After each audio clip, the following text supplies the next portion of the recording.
like that. The bottom line should be that you should use the local people. Use the local people as the bulk of your research team. Ensure that it is the local man that is the coordinator of the research team. Then you can bring in outside experts to be part of the team. Unlike it used to be the case when the outsider was the head of the team. Now let the local man be the. And if it is possible for you to identify the leader of the team from that area, then use him. If I was an agronomist and I happen to be working in Kano State of Nigeria, and there is a research project that is going on in my own state or for your or whatever it is, then let me go there because I already am familiar with the language of the people in that area. I am likely to be much more productive, much more sympathetic, much more enthusiastic, much more committed, and I'm likely to use a lot more of my reserve knowledge of that area, to back up, to lubricate, as it were, the study. Government is considering some of this as part of our preliminary recommendations to government, and I hope something will come out of it. And if something really, really comes out of it, I may not be wearing a suit for a long time now. I will just yank off this tie here, and I will become a farmer thereafter.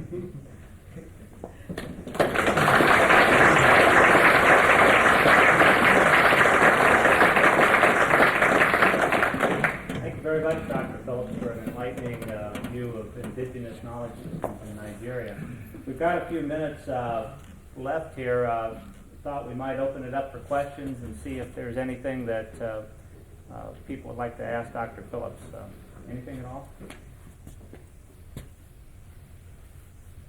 Do you find the international organizations and the international research institutes, IIT and ILCA in particular, receptive and actually utilizing indigenous knowledge in their work? Well, IITA points its finger, for quite a number of years. When they came to Nigeria, they behaved like a proper enclave. Not only did they create, their own particular atmosphere, the source of research they were doing also was particularly detached, from the locality. Even though they were looking at the local crops, they burnt their finger on cassava, they burnt it on yam, they burnt it on maize. Their first 8 to 10 years, there was virtually wasted. Some of them recognized it. Now, of course, they are beginning to become much more culturally relevant. Once they have completed their laboratory work, rather than moving it from the laboratory now to the test bed just across, they use not only the test bed, they also now use a lot more on-farm research. And well, you are familiar now with what they do. If you had come to IITA, some 8 years ago, you would have. They were succeeding very much in the laboratory. What I'm asking is, do they seek NYSER's help and collaboration in incorporating indigenous knowledge into their work? Well, this is what I mean. You see, the moment they started using much more on-farm research, it was a natural step for them to start learning about the indigenous knowledge systems with regard to that thing that they wanted to go and do in the village. I know, for example, that 1 or 2 villages that were adopted by the University of Ibadan, Ibarapa and Oju. I can't remember the second one now. Exactly. IITA, also goes there now. They have adopted those villages as if. So they themselves, indirectly, and this is it, not directly, they themselves indirectly are now beginning to amass indigenous knowledge systems in some of those areas. They have learned quite a lot now about cassava, the indigenous knowledge techniques as far as cassava is concerned. And the strains that they are producing now are the types of cassava that we would have wanted earlier. They earlier said that they produced, nobody was going to buy that type of gari anyway. Because the gari that they produced out of it, you could neither drink it, nor could you make it into a bar. And at the end of the day, that thing was, it was virtually the industrial variety of cassava. Now, they are beginning to produce on the basis of their contact with indigenous knowledge, not only in production, but also in the processing of cassava. They are now beginning to produce the type of cassava that is more amenable to both consumers as well as industrial use. So they are doing it, but indirectly. It is not part of their terms of reference. This is what you ought to remember. Yeah. It is not part of their terms of reference. Their terms of reference is modern agriculture. Well, I asked a question because I Yes. remember this last summer that Right. I knew that you were coming to station one night for dinner. Right. And I was leaving shortly thereafter, so I Okay. was just, Right, curious as to right. whether that they were seeking any collaboration with NYSER. They, with the current director general, the two institutes are getting closer. And luckily also, we are also closer in terms of my boundary is also the boundary of IITA. So they might as well behave very quickly. Wait, another question back. Bob? Would you comment on the possibility of using indigenous knowledge with a political system? With the political system. You see, Nigeria is a very heterogeneous society. In the northern part of the country, where they have a highly developed, let me call it monarchical system, virtually the whole of the north is under one paramount ruler, and that is the Sultan of Sokoto. Every other traditional chief there is a representative, of the Sultan. So he is able, as it were, to impose the authority of a monarch, as well as ensure a lot of stability, in the area. And he has, in fact, been one of the major agents of the perpetuation of indigenous knowledge as far as millet cultivation and storage is concerned. Millet in particular, or guinea corn, the way we call it. But the moment you move away from the north and you move to the western part of Nigeria, the situation becomes a lot more confused. I mean, in the western part of Nigeria, we have a situation that is very similar to the Italian state, of the 16th, 17th, to some extent, 18th century before Umberto dynasty came up. So every little town has its own chief, and every chief, protects his own territory. So there isn't that super authority, as it were. So that in that area, I'm not too sure now that indigenous knowledge would be particularly useful, because if we applied it, then I would become a little king, in my own backyard. I wouldn't take vacation from anybody. Other questions? Yes. One in the back. I want to extend Christine's question and say how receptive is the civil service? For example, in agriculture, Right, maybe the typical situation is that I'm most happy of them- somebody asked that question. I must have missed it out. One of my researchers who was working in the eastern part of Nigeria encountered a chief produce officer who was starkly ignorant of some of these things that I mentioned on the table there. And he was supposed to be the chief civil servant in charge of grain in that particular area.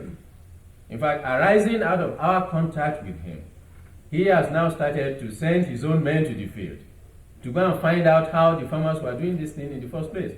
So if, I don't know too much about our ministries of agriculture, but if I could use that as just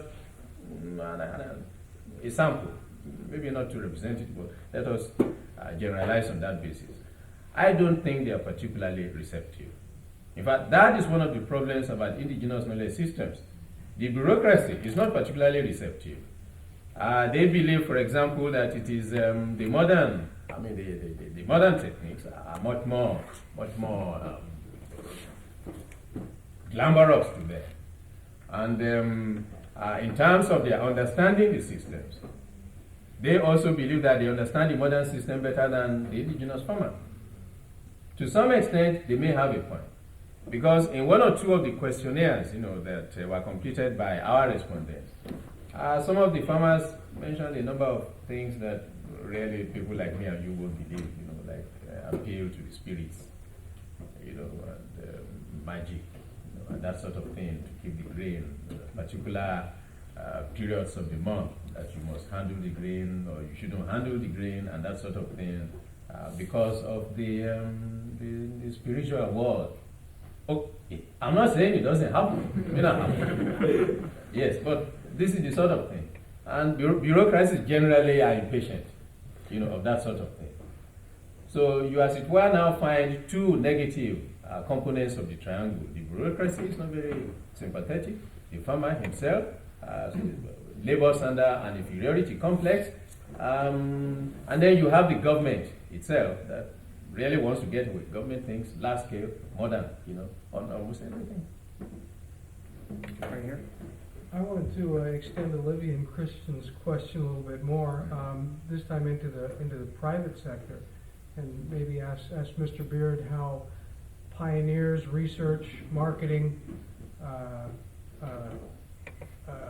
and production has been affected in Nigeria by Nigerian indigenous knowledge, or how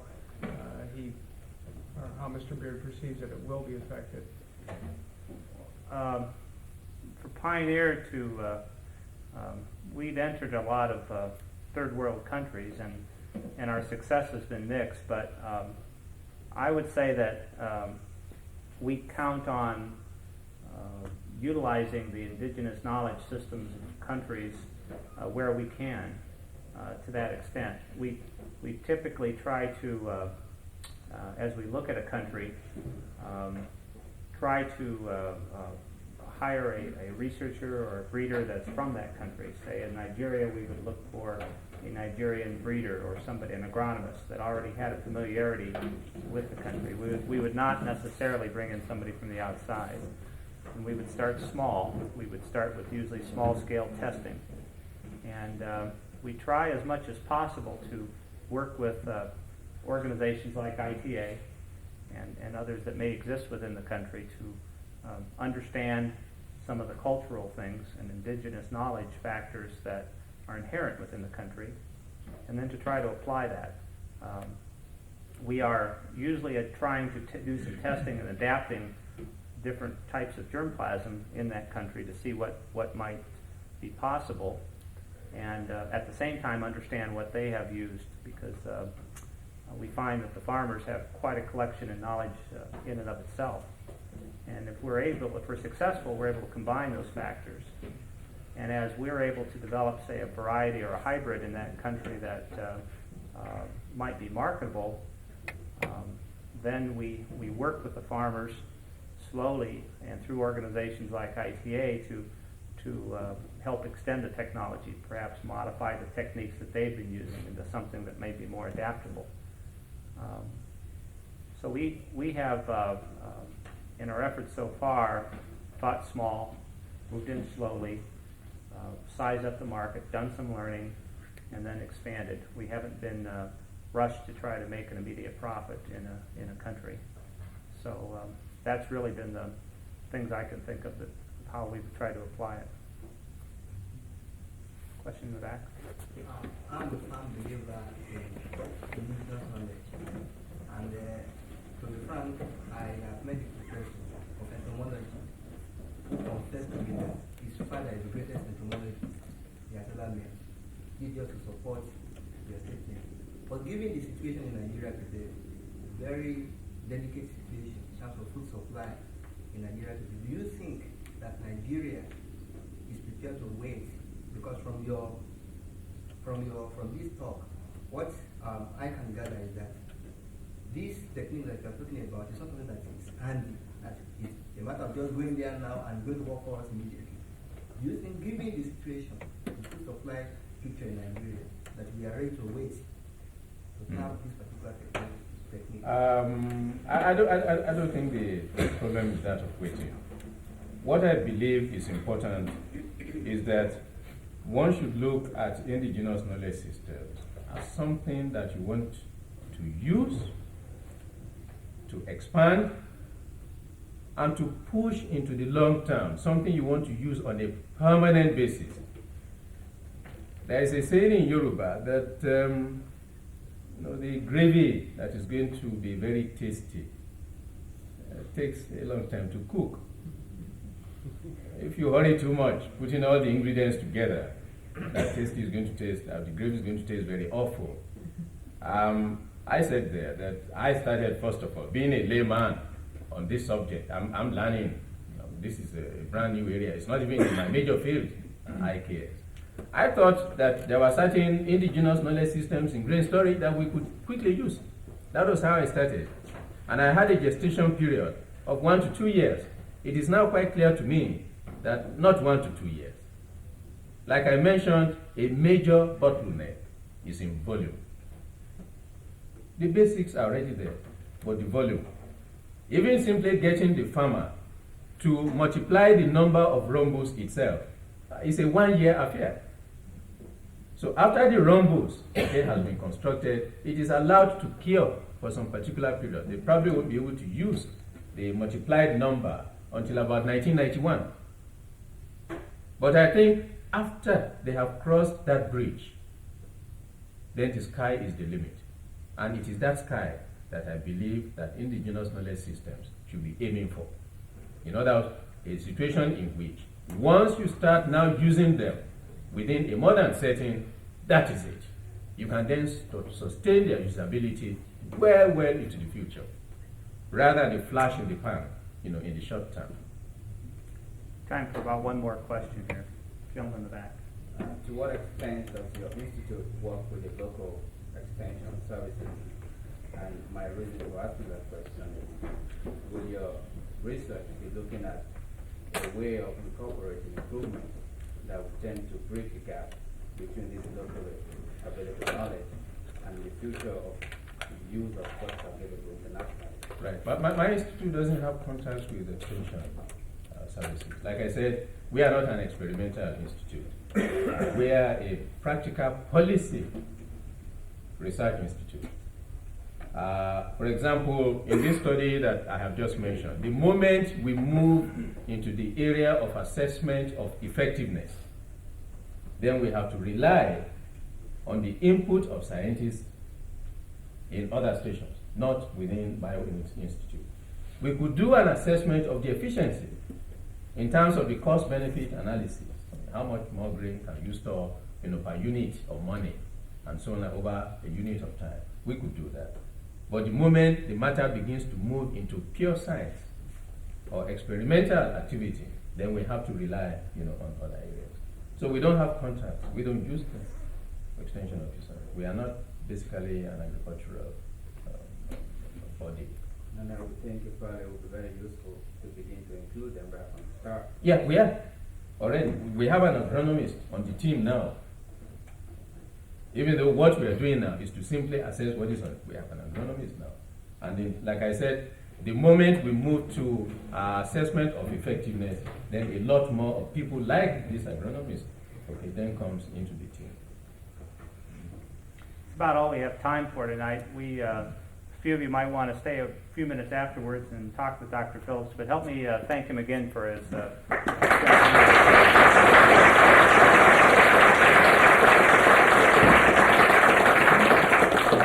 That's all. Do you have anything else, Mike? Thank you very much.